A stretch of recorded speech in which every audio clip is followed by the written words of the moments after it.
Okay, so let's talk about it. Have you ever been, a little curious about what it's actually like to visit a naturist resort? To just shed the clothes and maybe some of those inhibitions too? Well, if you've been wondering but weren't sure who to ask, you're in the right place. We're going to build your complete first-timer's guide, covering everything from what you need to pack to, how to act. So let's just get right to it, shall we? The whole idea of going to a clothing optional place can feel, well, pretty intimidating. What are the rules? What are people going to think? It's a totally different social world, and it's completely natural to have a ton of questions. And that's exactly why we're doing this.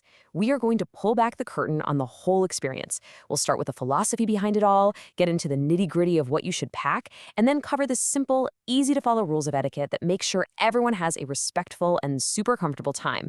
So, first things first, what even is naturism? Before we get to all the practical stuff, it's really important to understand the philosophy that kind of holds the whole community together. You see, the first thing to get is that this isn't just about getting an all-over tan. The International Nutrist Federation actually defines it as a whole lifestyle philosophy. The nudity, that's really just a tool. It's not the end goal. The real point is to connect with nature, build some serious self-respect, and embrace a little body positivity. Okay, this slide right here. This is probably the single most important distinction to grasp. Naturism is completely 100% non-sexual. It's about community and that shared connection with nature. Exhibitionism, on the other hand, is a totally different thing. It's a sexualized act, usually about provocation and seeking attention. Understanding this difference is absolutely crucial. All right, now for the fun part. You ready to give it a try? But what do you actually pack for a trip where the main event is, well, not wearing clothes? Let's get your toolkit sorted. Think of this as your essential starter kit.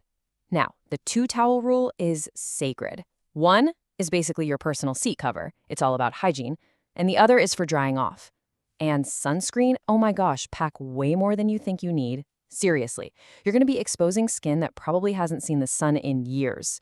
Also, don't forget some comfy sandals, a hat, and a light cover-up for when it gets cool or if you're heading to a restaurant. A good bag just makes carrying everything way easier. And now, we've come to maybe the most important part of this whole guide, the unwritten social rules. These are the golden rules that make sure everyone, including you, feels totally comfortable and respected. Look, if you forget everything else I say, just remember these three things. They're pretty much the foundation of naturist etiquette. And honestly, they all just boil down to simple courtesy. This is the absolute number one non-negotiable rule. Think of it as Naturist Etiquette 101. No bare bottoms on shared surfaces. Ever. We're talking a pool chair, a bench, a seat in the sauna.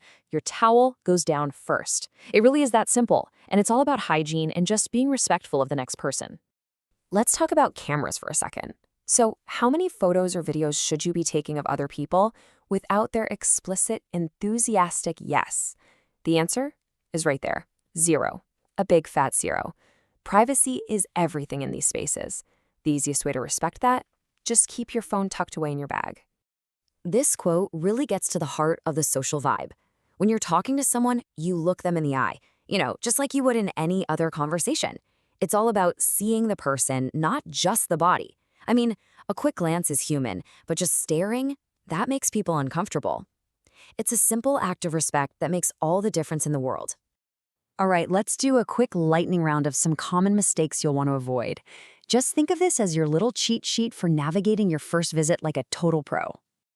You'll notice none of this is rocket science, right? It's all about basic respect. Don't stare, give people their personal space, and here's a really big one. Try to avoid commenting on people's bodies. Even if you mean it as a compliment, the whole point is to create a space that's completely free from that kind of judgment. So you've got the rules down pat. But why do people do this? What's the big payoff? Let's talk about that incredible feeling of freedom that comes along with it. Something really fascinating happens when the clothes come off. All those social signals we rely on, the expensive watch, the power suit, the designer labels, they just vanish. And all of a sudden, you can't tell the CEO from the plumber. People just end up connecting on a much more human, authentic level. And for so many people, this is the big one. When you're surrounded by real bodies, all different shapes, all different sizes, all different ages, you start to realize just how unrealistic and narrow our society's beauty standards really are. It can be an incredibly powerful way to find peace with your own body. So in the end, The real question isn't just about whether you're ready to take off your clothes. It's about whether you're ready to shed a lifetime of insecurities, social pressures, and judgments right along with them. It's a pretty unique kind of freedom, and it's definitely something worth thinking about.